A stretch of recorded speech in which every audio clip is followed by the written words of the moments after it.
তো কাকু, তোমার তো যেহেতু ডাল হাউসিংটা পুরনো দোকান, তোমার নিজে হাতে করে তৈরি করা, তা ডাল হাউসি থেকে এই রাজারহাট নিউ টাউন এই আইডিয়াটা কি তোমার ছিল না দিদির ছিল?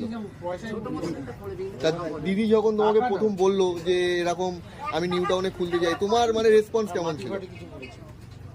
জায়গা ভালো হলে খোলা যেতেই পারে। আচ্ছা, মানে তুমি সাহসটা দিয়েছিলে? রেসপন্সটা যার যার নিজে, তুমি যেরকম দেখাবে 500 তো সেটা। হ্যাঁ, তুমি সাহসটা দিয়েছিলে যে আমি আছি সাথে, তাই তো? রান্না ভালো হলে অবশ্যই কাস্টমার আসবে, আসতে বাধ্য। আচ্ছা, বিকেলের দিকে কি তোমাদের কোনো ঠান্ডার ব্যাপার আছে? কারণ অনেকে বলে যে খাবার ঠান্ডা পেয়েছি।